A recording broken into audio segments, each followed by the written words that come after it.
titulares. La Asamblea Nacional reactivó el juicio político contra Guillermo Lasso. Bajo la causal de incumplimiento de funciones, la Asamblea busca llevar a juicio a la fiscal Diana Salazar. Decisión del presidente de mandar a Verónica Abad a Israel ha generado cuestionamientos. Juez del Guayas renunció a su cargo por amenazas de grupos delictivos.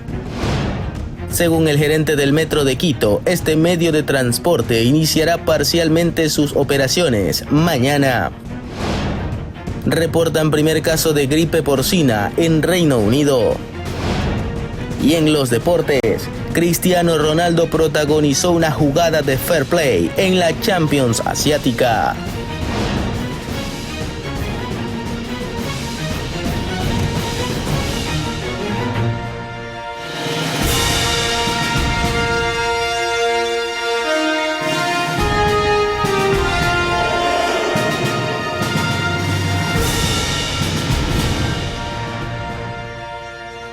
¿Qué tal amigos? Muy buenas noches y bienvenidos a Noticias Oromar. El Pleno de la Asamblea Nacional posesionará mañana al nuevo Contralor General del Estado, Mauricio Torres. Empezamos con el desarrollo de los temas.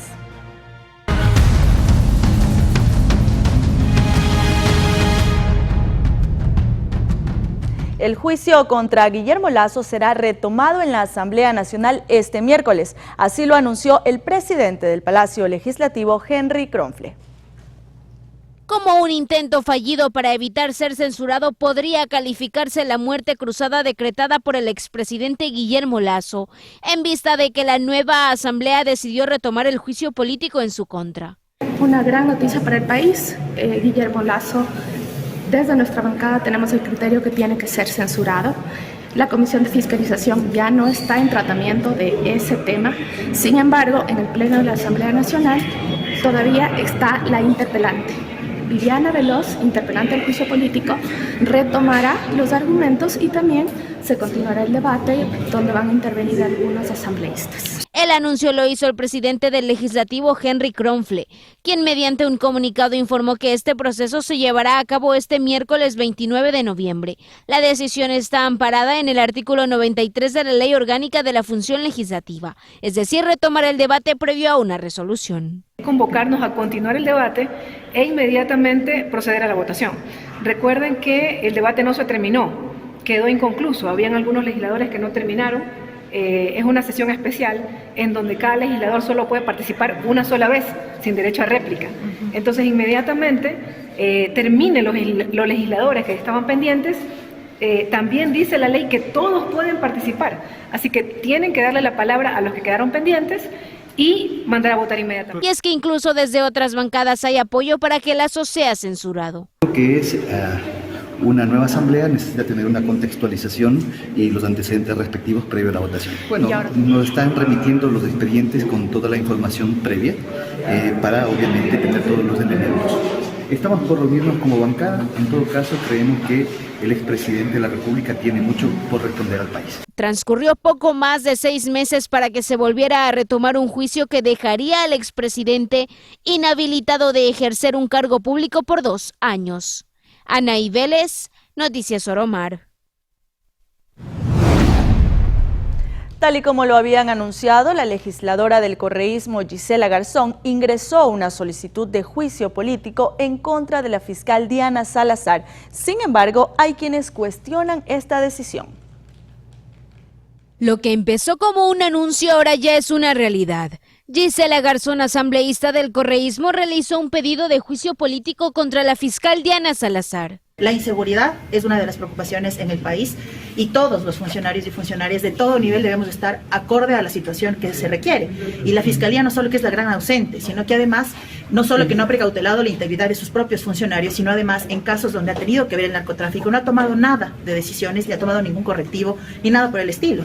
No solo se tratan de los casos de delincuencia organizada, sino además de aquellos que vinculan a gobernantes. El caso de León de Troya, escandaloso como lo es, no tuvo el seguimiento correspondiente. Aunque para el constitucionalista Ismael Quintana este argumento no es válido. Si es que la política pública de seguridad interna, de orden público interno y de la protección de los derechos fundamentales de los ciudadanos es competencia constitucional de la Fiscalía General del Estado, es decir, es un deber que la Constitución y la ley le imponen a la fiscal, o es una competencia que les corresponde a otras instancias de la administración pública. Detrás de esto hay un pretexto evidentemente político para el correísmo tratar de buscar, si usted quiere, una especie de venganza, de desquite de una funcionaria que ha llevado a proceso penal a algunas de las más altas autoridades del gobierno de Correa, incluyendo al propio Rafael Correa. Sin embargo, desde otras bancadas aseguran que no apoyarán el juicio.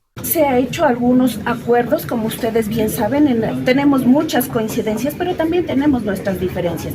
En este aspecto nosotros nos mantenemos, no vamos a apoyar el juicio de la fiscal general del Estado. Siempre apoyaremos a esa mujer valiente, a esa mujer digna que está tratando de salvarnos a este país de la corrupción. Así es que nuestra postura será siempre defenderla, porque nosotros estamos luchando justamente para rescatar nuestro país. Incluso desde la parte constitucional hay un proceso que seguir. Y en esto el artículo 80-81 de la Ley Orgánica de la Función Legislativa es totalmente claro. Mientras la Comisión de Fiscalización haya abocado conocimiento de un juicio político, no le puede el Consejo Administrativo de la Legislatura enviar otro mientras no se despache el previo. De hecho, desde la Fiscalía se pronunciaron indicando que no hay fundamentos para proponer este juicio y que lo que buscan es la impunidad de casos que se están resolviendo en el ámbito penal. Anaí Vélez, Noticias Oromar. La sesión donde se conocería el proceso para la designación del Contralor General del Estado quedó suspendida por discrepancias en la Comisión de Transparencia y Participación Ciudadana de la Asamblea.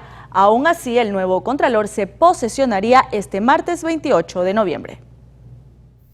Entre sugerencias y reclamos, la Comisión de Transparencia y Participación Ciudadana suspendió la sesión programada para analizar el concurso del Contralor General del Estado, que terminó con la designación de Mauricio Torres. La sesión se realizó este 27 de noviembre, un día antes de que Torres acuda al Palacio Legislativo, donde la Asamblea tiene previsto posesionarlo oficialmente. Bajo una supuesta denuncia ciudadana que objeta la designación de Torres, daba lugar el análisis para este proceso de selección del Contralor. Inclusive el presidente de la comisión, Patricio Chávez, aseguró que se han cometido una serie de ilegalidades e irregularidades en dicho concurso, efectuado por el Consejo de Participación Ciudadana y Control Social. Por su parte, el pedido de suspender la reunión fue planteado por la legisladora de Avanza, Lucía Pozo, quien alegó cuáles serían las funciones de la comisión. En primer lugar, a la elaboración del plan general de trabajo de esta comisión, en el que sí es parte de la agenda de cualquier movimiento, fuerza, partido político, incorporar un punto como este, se lo haga. Con todo gusto se lo podrá considerar, pero hoy por hoy estamos contraviniendo el reglamento. En el país hay otros problemas más fuertes que necesitan respuesta y estamos priorizando una cuestión que podemos tramitar. No estamos diciendo o no estamos dejando de asumir nuestras responsabilidades. Solo decimos, trabajemos primero en equipo. Segundo, hagamos un plan que responda al pueblo ecuatoriano. Es lo que estamos planteando. Para esta reunión se solicitó la comparecencia de los consejeros del CPCCS, quienes no llegaron y se canceló la sesión. Procedo a suspender esta sesión para coordinar. Este sería el primer infortunio de la bancada de la Revolución Ciudadana en la nueva Asamblea, quienes también están detrás de un pedido de juicio político contra la fiscal Diana Salazar. William Zambrano, Noticias Oromar. Por otro lado, Danilo Carrera, empresario y cuñado del expresidente Guillermo Lasso, se pronunció a través de un comunicado 2 días después de ser puesto bajo arresto domiciliario por presuntamente formar parte de una trama de corrupción en el caso Encuentro. En el documento, Carrera se defiende de las acusaciones y señaló que es víctima de una persecución política, alegando que la Fiscalía no ha presentado pruebas suficientes para justificar la medida sustitutiva en su contra, por lo que también cuestionó la falta de rigor técnico de la entidad.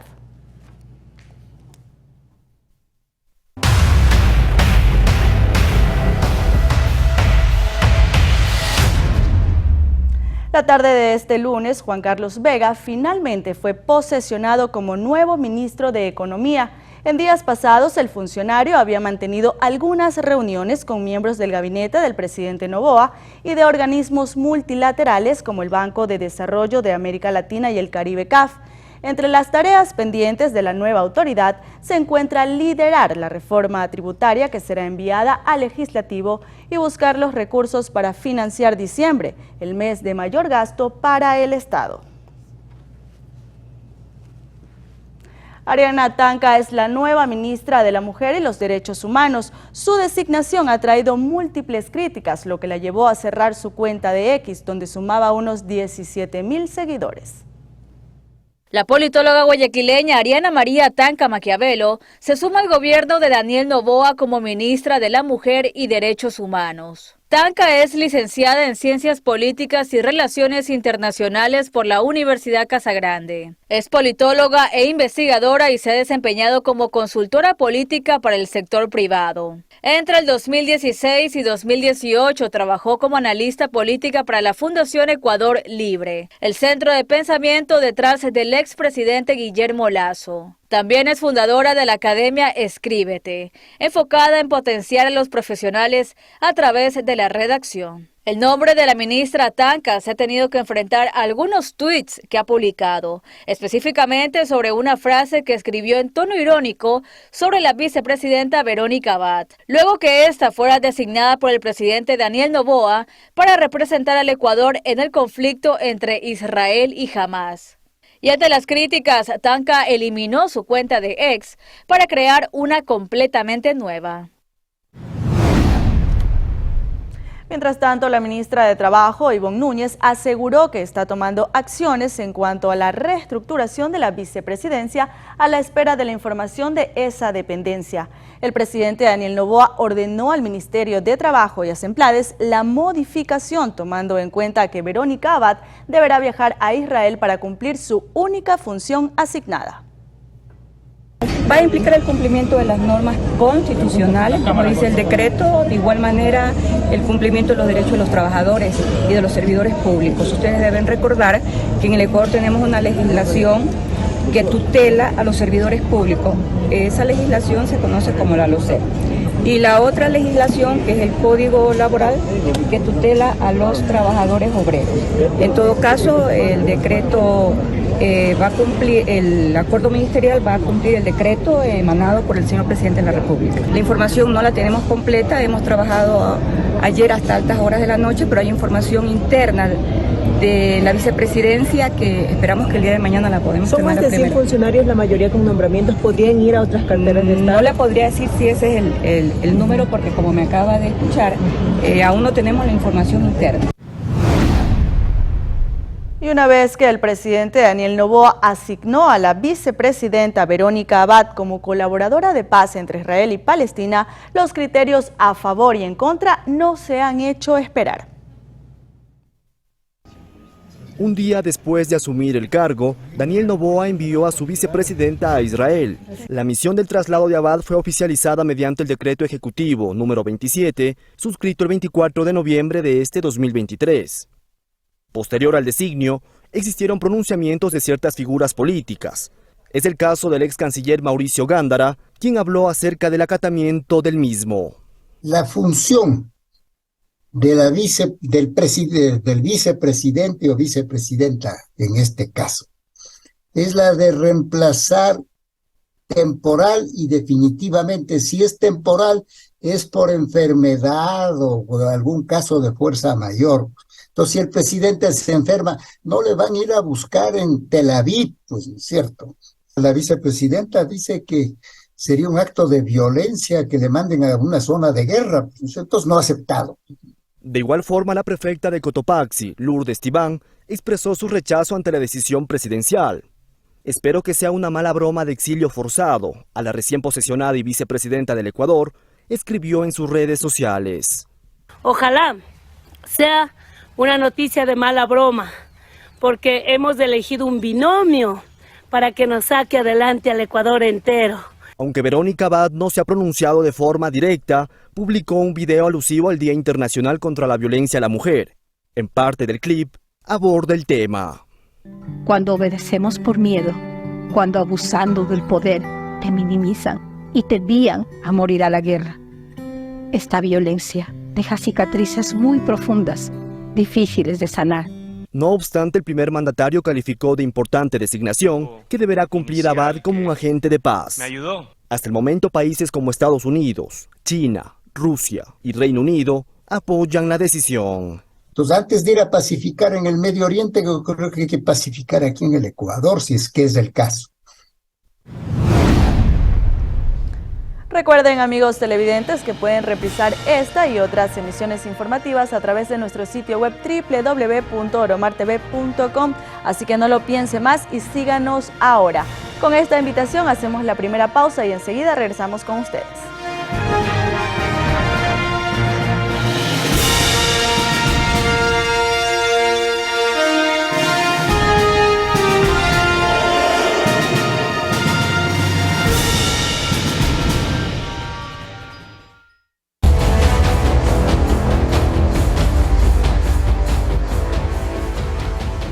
Gracias por seguir junto a nosotros. Desde este martes 28 de noviembre, la ciudadanía podrá utilizar el Metro de Quito antes de la operatividad total prevista para el 1 de diciembre.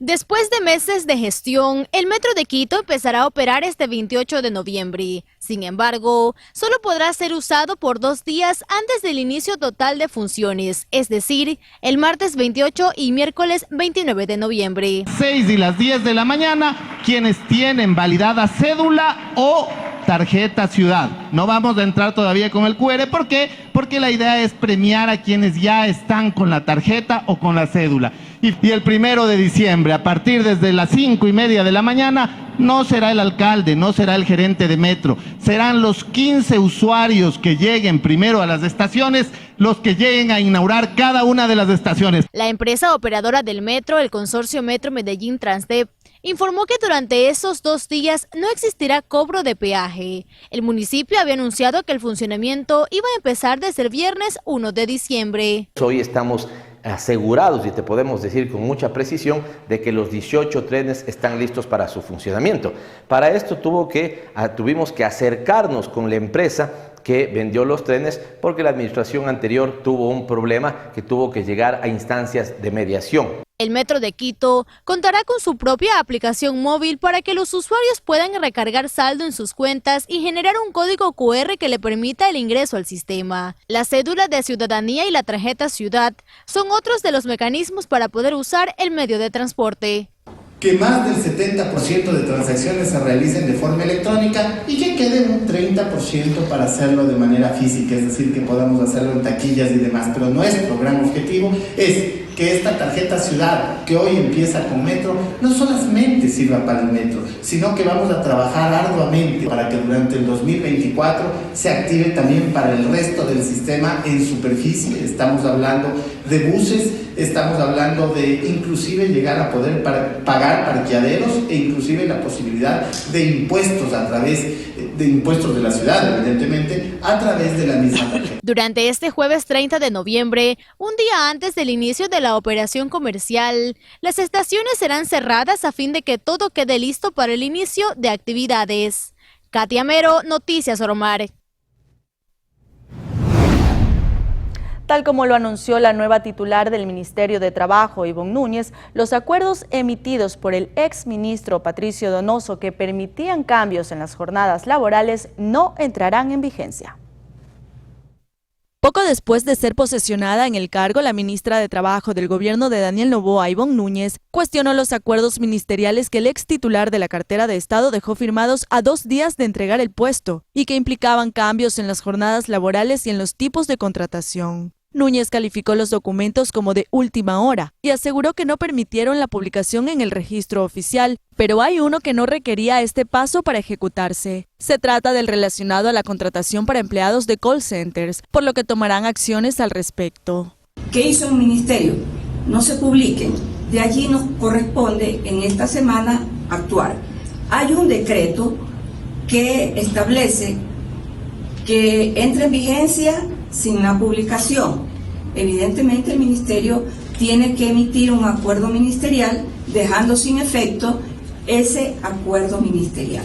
Así que estamos trabajando en aquello y en esta semana daremos finalizado el tema de los famosos acuerdos ministeriales de última hora. Está previsto que el único acuerdo vigente se derogue hasta el 1 de diciembre de 2023. La funcionaria cuestionó también que Donoso haya asegurado que no había conflictividad en el ámbito laboral del país. Cuando yo pregunté cuál era el nivel de conflictividad y la conflictividad cómo la tenía dividida sector público y sector privado, porque hay conflictividades de esa naturaleza, me dijo que había cero conflictividad en el Ecuador. Y aquí está la verdad. No es verdad que exista cero conflictividad. En el caso puntual de Diario El Comercio, Núñez dijo que dará continuidad al trámite de conformación del comité especial. Solucionar a 497 ecuatorianos, hombres y mujeres, trabajadores activos y trabajadores pasivos. El ministerio, el día de hoy, se compromete en la continuidad de manera ágil, oportuna e inmediata. Según la titular del Ministerio de Trabajo, el presidente Daniel Noboa dispuso dar prioridad a la situación del comercio. En tanto, la nueva autoridad también tiene en su agenda el análisis del salario básico unificado para 2024. Tania Loor, Noticias Oromar. Mientras tanto, el plazo para que las empresas ingresen al Registro de Producción Nacional fue extendido hasta 2024. Esto debido a que solo se ha registrado una tercera parte de la muestra considerada aceptable. El plazo que los productores nacionales tenían para incorporarse al Registro de Producción Nacional, que venció el pasado 23 de noviembre, fue extendido hasta el 29 de febrero del 2024. Así, fue informado por el Ministerio de Producción, Comercio Exterior, Inversiones y Pesca. Esto a través del acuerdo firmado por el exministro Daniel Legarda el pasado 21 de noviembre, cuando aún se encontraba en funciones. La información declarada por los productores permitirá determinar la capacidad que oferta productiva de la industria nacional. La decisión fue tomada debido a que hasta 8 días antes del plazo establecido, solo se presentaron 15.463 declaraciones provenientes de 1.568 empresas. Aquello representa solo la tercera parte de la muestra estadística considerada como mínima aceptable. Estos datos buscan fortalecer las gestiones institucionales relacionadas con la generación de política pública y procesos de negociación comercial. Katia Mero, Noticias Oromar. En otra información, el juez de la Corte de Justicia del Guayas, Pedro Ortega, presentó su renuncia al cargo, aduciendo que está siendo amenazado por grupos delictivos. En un documento de 6 páginas presentado ante el titular del Consejo de la Judicatura y de la Corte Nacional de Justicia, el doctor Pedro Iván Ortega Andrade, juez de la Sala Especializada Penal, Militar, Policial y Tránsito de la Corte Provincial de Justicia del Guayas, escribió los motivos de su renuncia con carácter irrevocable, argumentando que está en una tremenda persecución política y social por parte de una organización delictiva. Ortega, en su carta de renuncia, indica que no existen las garantías necesarias para seguir cumpliendo sus funciones de juez provincial y que tampoco se ha garantizado su derecho constitucional a la vida e integridad personal ni de los miembros de su familia. Es importante destacar que el magistrado está dentro del programa de protección de víctimas de la Fiscalía General del Estado. Además, la renuncia del juez Pedro Ortega se considera como una decisión que no tiene precedente alguno entre los administradores judiciales. Mediante la firma de un decreto, el primer mandatario Daniel Noboa designó a José Javier de la Gasca López como el nuevo embajador de Ecuador ante la Organización de las Naciones Unidas. Con esta decisión, Hernán Pérez fue retirado de la representación diplomática ecuatoriana. El nuevo embajador posee un máster en criminalística y ciencias forenses, respaldado además por diplomados realizados en diversas instituciones académicas en Estados Unidos y España. Por su parte, el Ministerio de Relaciones Exteriores y Movilidad Humana deberá ejecutar la orden y posesionar a José de la Gasca en su nuevo cargo.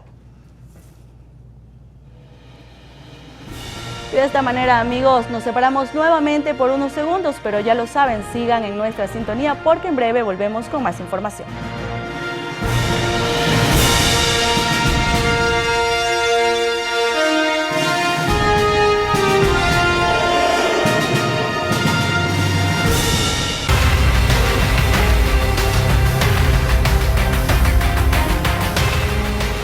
Momento de revisar los sucesos y les contamos que se incrementan las muertes violentas en la ciudad de Manta.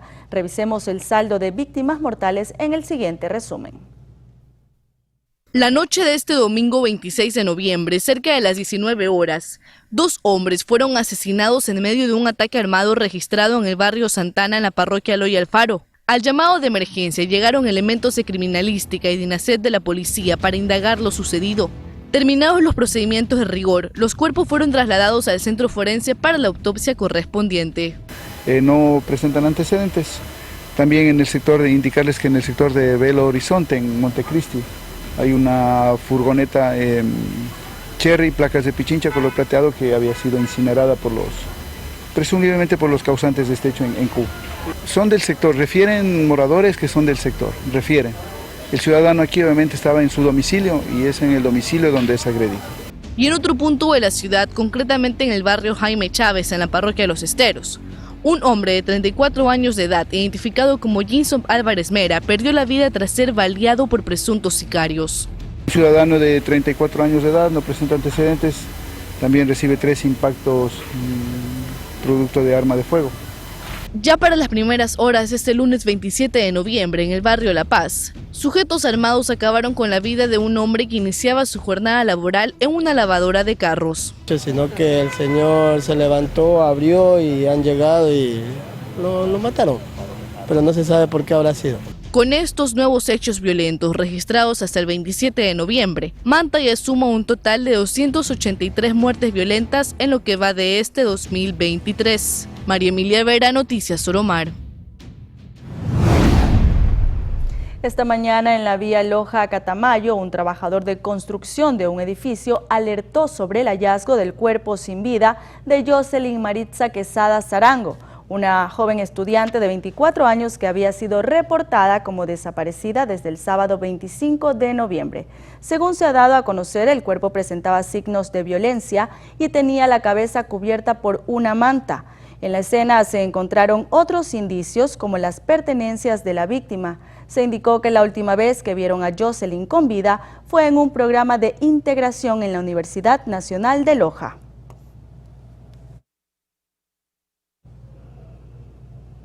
En el cantón Buena Fe, provincia de Los Ríos, fue hallado el cuerpo sin vida de un policía. La víctima presentaba impactos de proyectil a la altura de su cabeza. Esta mañana se suscitó un doble crimen en el cantón Lomas de Sargentillo de la provincia del Guayas. Al lugar se movilizaron agentes de la Policía Nacional quienes verificaron que las víctimas estaban tendidas sobre la calzada. Los uniformados detallaron que los 2 hombres se movilizaban en un carro color blanco y que fueron interceptados por sicarios, quienes tras obligarlos a bajar del automotor, abrieron fuego sin mediar palabra. En el cantón Buena Fe, provincia de Los Ríos, el cuerpo del policía Jordi Vargas Vera, de 21 años, fue hallado sin vida cerca de la medianoche. Los restos fueron localizados en medio de la maleza en el sector El Rocío, vía el recinto Tigre. Según información policial, el cuerpo de Vargas tenía disparos en la cabeza. Cerca del fallecido se encontró la moto en la que se movilizaba. En lo que va del año, 11 agentes de la institución policial fallecieron en esta provincia, tras ser víctimas de hechos violentos. Carlos Avilés Troya, de 33 años de edad, fue asesinado a balas al interior de un centro comercial ubicado en el cantón La Libertad, provincia de Santa Elena. La víctima se encontraba en su negocio de venta de celulares cuando fue sorprendida por un sujeto que se camufló entre los compradores. El verdugo, luego de fingir interés por uno de los dispositivos, abrió fuego en contra de Avilés. El victimario, en su huida, amenazó con disparar a otros dueños de locales que intentaron detenerlo. En los exteriores del centro comercial era esperado por un motorizado. 108 homicidios se han reportado en dicho cantón en lo que va de este 2023, la misma cifra que el año pasado tuvo toda la provincia. María José Pino Argote, Noticias Oromar.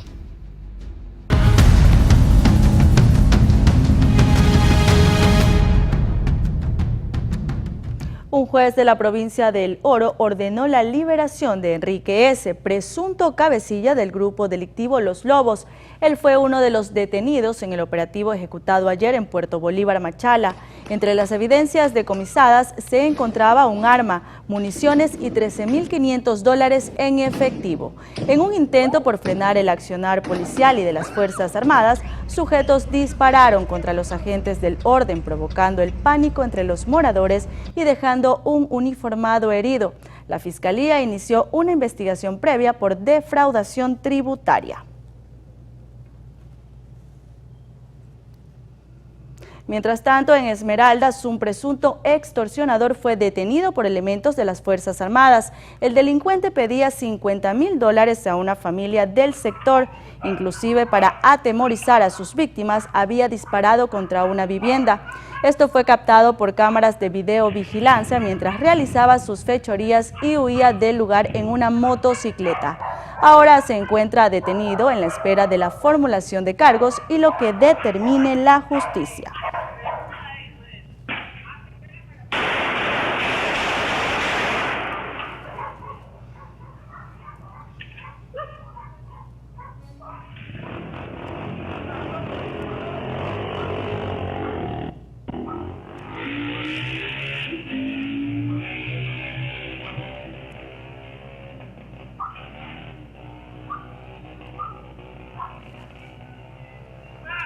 Y una jueza dictó prisión preventiva a 2 de los 3 sujetos que ingresaron sin autorización a la casa del presidente Daniel Noboa en Olón el pasado 23 de noviembre. Al tercer involucrado se le impusieron medidas sustitutivas ya que presenta discapacidad física.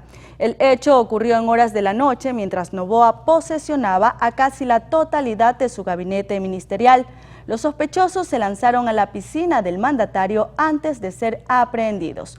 Posteriormente fueron juzgados por el delito de violación a la propiedad privada. Según información de los familiares de los involucrados, habrían estado bajo los efectos del alcohol. Y un grupo de delincuentes atacó a una mujer que se encontraba recorriendo los pasillos del centro comercial La Bahía en Guayaquil. Uno de ellos la tomó por el cuello asfixiando a la víctima para inmovilizarla mientras sus compinches le quitaban las pertenencias. Hasta el momento no se tiene mayor información del ataque ni la ubicación de los delincuentes.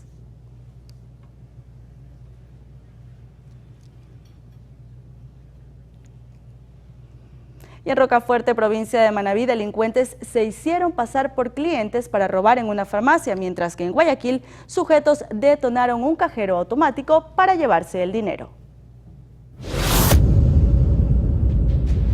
En Rocafuerte, provincia de Manabí, 2 sujetos se hicieron pasar por clientes de una farmacia para asaltar a una ciudadana y llevarse también las ganancias del día. A pesar de que los sujetos estaban armados, no pudieron despojar a la fémina de sus pertenencias, pero uno de ellos sí consiguió ingresar al establecimiento para apoderarse del dinero de la caja registradora.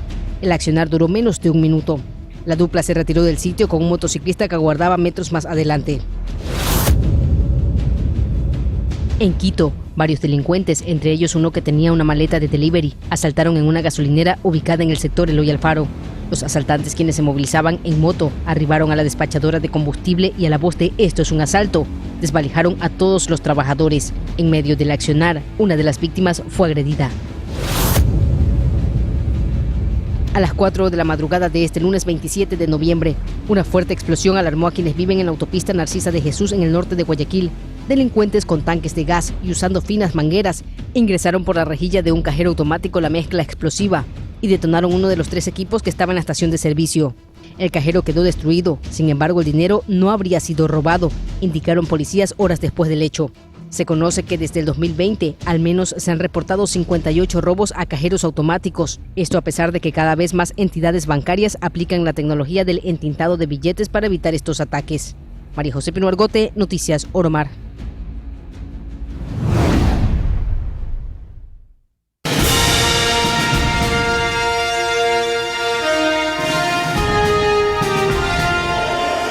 Con 50 minutos. El proyecto de ley de alivio económico para jóvenes afectados con procedimientos coactivos fue presentado en la Asamblea Nacional. La asambleísta por la provincia de Pichincha, Jairén Noriega, presentó junto a varios jóvenes y familiares de estudiantes el proyecto de ley de alivio económico para jóvenes afectados con procedimientos coactivos por créditos educativos, becas y asistencias financieras, que tiene como objetivo dar facilidades de pago y condonar los intereses de créditos educativos a más de 6.000 jóvenes adeudores. Flexibilizar los requisitos para acceder a facilidades de pago. Actualmente, por ejemplo, se les pide una prenda hipotecaria por un monto además que supere el valor del crédito, por lo cual nosotros estamos flexibilizando esos requisitos para que sean más jóvenes los que puedan acceder a estas facilidades. La iniciativa, además, establece un periodo de gracia de 6 meses para quienes se encuentren en situación de desempleo o que no hayan tenido 12 aportaciones seguidas al Instituto Ecuatoriano de Seguridad Social IES desde 2020 y la condonación total de la deuda, capital, intereses, interés de mora, multas y recargos para quienes tengan discapacidad mayor al 60%, enfermedades catastróficas, huérfanas o raras. Actualmente se está cobrando más del 10% de tasa de interés, cuando incluso el promedio que establece el Banco Central para crédito educativo y crédito educativo social es del 8%, por lo cual vemos ahí claramente que existe abuso por parte del cobro. Dicha propuesta modifica el Código Orgánico de la Economía Social de los Conocimientos, Creatividad e Innovación, la Ley Orgánica de Simplificación y Progresividad Tributaria y el Código Orgánico Monetario Financiero. Katia Mero, Noticias Oromare. El presidente Daniel Noboa derogó el decreto ejecutivo firmado por el expresidente Guillermo Lasso sobre la construcción del Viaducto Sur o quinto puente en Guayaquil, generando reacciones en el alcalde de la urbe y la prefecta del Guayas. Daniel Noboa derogó el decreto firmado por el exmandatario Guillermo Lasso antes de dejar su mandato, que otorgaba las competencias al municipio de Guayaquil para la construcción de la obra del Viaducto Sur. Posterior a dicha resolución, Aquiles Álvarez, alcalde de la ciudad, discrepó con el primer mandatario. El proyecto es una necesidad urgente para Guayaquil. Ojalá que la soberbia no se convierta en la fuerza política que lidera este gobierno. Gracias, presidente. Guayaquil recordará este día, indicó Álvarez en su cuenta de X. Para que Guayaquil lo lidere, va a ayudar muchísimo a descongestionar la perimetral, muchísimas vías alternas. Es una gran obra que está presupuestada en más de $700 millones aproximadamente. Lo vamos a comentar técnicamente una vez que tengamos el documento en la mano. Además, Noboa instruyó al Ministerio de Transporte y Obras Públicas para que en el marco de sus competencias realice las gestiones necesarias para atender de forma prioritaria el corredor vial Buena Fe Babahoyo y la construcción del Viaducto Sur de Guayaquil. A diferencia de Álvarez, la prefecta Marcela Guiñaga apoyó dicha decisión del nuevo mandatario de retirar las competencias a los gobiernos locales para la construcción del llamado Quinto Puente en Guayas, una obra que necesita mucha inversión, mencionó a Guiñaga. Le manifestamos al ministro que estamos en la voluntad y en la capacidad de aquellos estudios que se hicieron en el entonces gobierno del compañero Rafael Correa del Viaducto Sur o Quinto Puente, poder actualizar los estudios con nuestros recursos. Decirles que tenemos el compromiso de hacerlo, pero no solamente que se quede en palabras, sino en acción. Mientras que el expresidente Rafael Correa mostró su respaldo al burgomaestre de la ciudad sobre las competencias del Quinto Puente. Finalmente, Noboa instruyó al Ministerio de Transporte y Obras Públicas para que en el marco de sus competencias realice las gestiones necesarias para atender de forma prioritaria el corredor vial de Buena Fe y la construcción del Viaducto Sur de Guayaquil. Así es, Ligner, amigos, siempre es un gusto compartir las noticias con ustedes. Buenas noches.